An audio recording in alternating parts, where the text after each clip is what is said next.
छत्तीसगढ़ की सबसे बड़ी खबरें सबसे पहले प्राप्त करने के लिए छत्तीसगढ़ अंजोर समाचार चैनल को सब्सक्राइब करें और वीडियो को लाइक करें। आज के इस वीडियो में जानेंगे सरकार ने कौन कौन से बड़ी घोषणा की।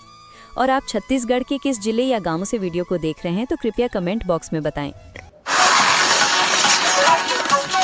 छत्तीसगढ़ में कड़ाके की ठंड, वेस्टर्न डिस्टर्बेंस का असर। वेस्टर्न डिस्टर्बेंस की वजह से छत्तीसगढ़ में अगले 3 दिनों में फिर बढ़ेगी ठंड। न्यूनतम तापमान में 1 से 3 डिग्री तक गिरावट की संभावना। रायपुर। छत्तीसगढ़ की राजधानी रायपुर सहित सभी जिलों में ठंड का असर दिसंबर के पहले सप्ताह से देखने को मिल रहा है। मौसम विभाग का कहना है कि उत्तर छत्तीसगढ़ के सभी जिलों में अगले 3 दिन तक घना कोहरा छाए रहने की संभावना है। वेस्टर्न डिस्टर्बेंस से बढ़ेगी ठंड।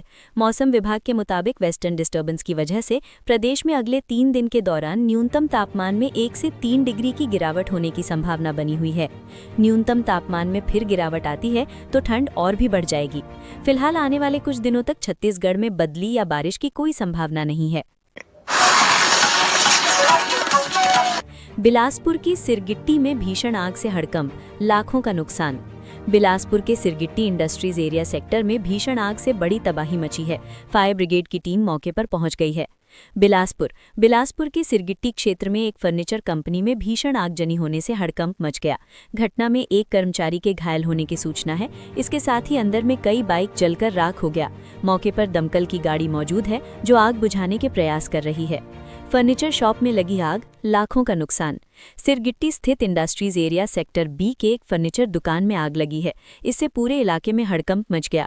आग इतनी भयावह थी कि चारों ओर काले धुएं का गुबार फैल गया। आग की लपटें कई किलोमीटर दूर तक दिखाई देती रहीं। इस आग में फैक्ट्री और गोदाम में रखा फर्नीचर, लकड़ी, प्लाई, मशीनें और अन्य सामान जलकर राख हो गए, जिससे लाखों का नुकसान हुआ। धान खरीदी से धर्मांतरण, झीरम से एसआईआर तक भूपेश बघेल का हमला, केंद्र और राज्य सरकार को घेरा। छत्तीसगढ़ के पूर्व मुख्यमंत्री भूपेश बघेल ने सरकार की नीति और मंशा पर सवाल उठाए। रायपुर। पूर्व मुख्यमंत्री भूपेश बघेल ने किसानों, महिलाओं और आम जनता से जुड़े मुद्दों पर राज्य सरकार और केंद्र सरकार पर तीखा प्रहार किया। धान खरीदी में अव्यवस्था, धर्मांतरण विवाद, झीरम घाटी कांड, चैतन्य बघेल प्रकरण और एसआईआर ड्राफ्ट रोल जैसे विषयों पर सरकार को घेरा। धान खरीदी में अव्यवस्था, किसानों के साथ अन्याय। भूपेश बघेल ने कहा कि प्रदेश भर से धान खरीदी में गड़बड़ियों की शिकायतें मिल रही हैं। एग्रिस्टेक में पंजीयन नहीं होने से हजारों किसानों का लाखों हेक्टेयर रकबा कट गया है। वनग्राम और पट्टाधारी किसानों का धान नहीं खरीदा जा रहा। सरकार जानबूझकर रकबा घटाने की कोशिश कर रही है और हजारों किसानों से धान का समर्पण कराया गया है। आरओ नहीं कटने के कारण धान का उठाव नहीं हो पा रहा। भौतिक सत्यापन की मांग, तौल में गड़बड़ी का आरोप। भूपेश बघेल ने मांग की है कि किसानों और सभी राजनीतिक दलों की मौजूदगी में धान खरीदी केंद्रों का भौतिक सत्यापन कराया जाए। बघेल का दावा है कि हर केंद्र से कम 500 कट्टा अतिरिक्त धान निकलेगा, क्योंकि किसानों का 1 किलो तक अतिरिक्त धान तौला जा रहा है। झीरम की सच्चाई के लिए डॉक्टर रमन सिंह और जेपी नड्डा का हो नार्को टेस्ट, पीसीसी अध्यक्ष। 22 दिसंबर को जनादेश पर्व के मंच से केंद्रीय मंत्री नड्डा ने कहा था कि झीरम हमले में कांग्रेस के अंदर के लोग शामिल थे, जिनकी वजह से ये घटना हुई। जगदलपुर। पीसीसी चीफ दीपक बैज ने एक बार फिर केंद्रीय मंत्री जेपी नड्डा और पूर्व सीएम रमन सिंह पर निशाना साधा है। पीसीसी चीफ दीपक बैज ने कहा, जब बीजेपी के दिग्गज नेताओं को झीरम घाटी हमले से जुड़े सबूत की जानकारी थी तो उसे उजागर क्यों नहीं किया? अगर इनके पास पुख्ता जानकारी थी तो उसे जांच एजेंसी को क्यों नहीं दिया गया? दरअसल 22 दिसंबर को जांजगीर चांपा में जनादेश पर्व का आयोजन किया गया था। आयोजन में शामिल होने के लिए केंद्रीय मंत्री जेपी नड्डा भी पहुंचे थे। जेपी नड्डा ने जनादेश पर्व के मंच से कहा था कि झीरम घाटी हमले में कांग्रेस के अंदर के लोग ही शामिल थे, जिनकी वजह से ये घटना हुई। मर भी जाऊं तो बसाहट रहेगी जिंदा, देवेंद्र यादव। बीएसपी प्रबंधन के खिलाफ विधायक देवेंद्र यादव का सत्याग्रह जारी है। सत्याग्रह के तीसरे दिन बीएसपी के अफसरों ने देवेंद्र यादव से मुलाकात की। भिलाई। बीएसपी प्रबंधन के फैसलों के खिलाफ कर्मचारियों और अधिकारियों के हक के लिए कांग्रेस विधायक देवेंद्र यादव अनशन में बैठे हैं। सिविक सेंटर में उपवास आंदोलन धीरे धीरे करके व्यापक रूप लेता जा रहा है। उपवास स्थल पर तीसरे दिन जिला प्रशासन, पुलिस प्रशासन और बीएसपी प्रबंधन के वरिष्ठ अधिकारी पहुंचे और देवेंद्र यादव से चर्चा की। उपवास स्थल पर बीएसपी के GM IR, GN Thakur, Atul Nautiyal, Srinivas सहित प्रशासनिक अधिकारियों ने देवेंद्र यादव को बताया कि उनकी मांगों को लेकर प्रबंधन क्या कुछ कर रहा है। डीआईसी से मुलाकात का प्रस्ताव दिया गया। बीएसपी प्रबंधन ने 1 घंटे तक देवेंद्र यादव से मुलाकात की। इस दौरान प्रबंधन ने देवेंद्र यादव को आश्वासन दिया कि डीआईसी से मुलाकात का प्रस्ताव रखा गया है। डीआईसी का हाल ही में ऑपरेशन हुआ है, इसलिए 2 दिनों के भीतर उनसे मुलाकात संभव हो पाएगी। विधायक ने बताया कि जब तक ठोस और लिखित आश्वासन नहीं मिलता, तब तक उनका उपवास और आंदोलन जारी रहेगा। चिरायु योजना। कोरिया जिले में 25,000 बच्चों की जांच। जानिए कितनी अहम है ये योजना। स्वास्थ्य कैंप में बच्चों की जांच की गई। परिजनों को भी हृदय रोग को लेकर जागरूक किया गया। कोरिया।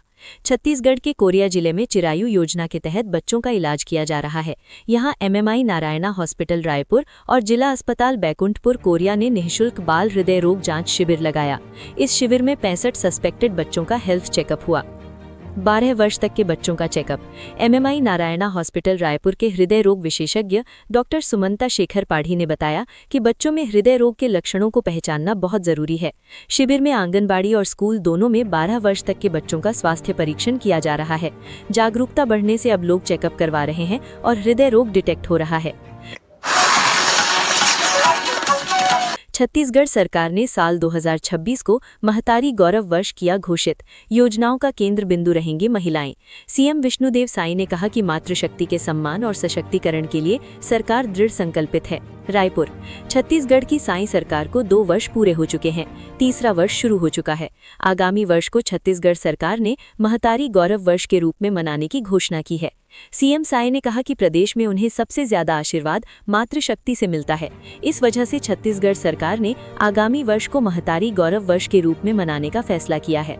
महतारी गौरव वर्ष में क्या रहेगा खास? सीएम विष्णुदेव साई ने कहा कि महतारी गौरव वर्ष के दौरान प्रदेश की सभी प्रमुख योजनाओं और कार्यक्रमों का केंद्र बिंदु महिलाएं रहेंगी। ये वर्ष न केवल मातृशक्ति के सम्मान का प्रतीक होगा, बल्कि उनके सशक्तिकरण, सुरक्षा, स्वास्थ्य, स्वावलंबन और सामाजिक गरिमा को नई ऊंचाई देने का संकल्प भी सिद्ध होगा। साई सरकार का दूसरा वर्ष अटल निर्माण वर्ष के रूप में मनाया गया। सीएम ने बताया कि उनकी सेवा का दूसरा साल भारत रत्न अटल बिहारी वाजपेयी को समर्पित करते हुए अटल निर्माण वर्ष के रूप में मनाया गया। इस दौरान प्रदेश के आधारभूत ढांचे, सामाजिक विकास और जन कल्याण से जुड़े महत्वपूर्ण काम किए गए। इन उपलब्धियों का विस्तृत रिपोर्ट कार्ड जनता के सामने पेश किया गया। साई सरकार का पहला वर्ष विश्वास वर्ष के रूप में मनाया गया।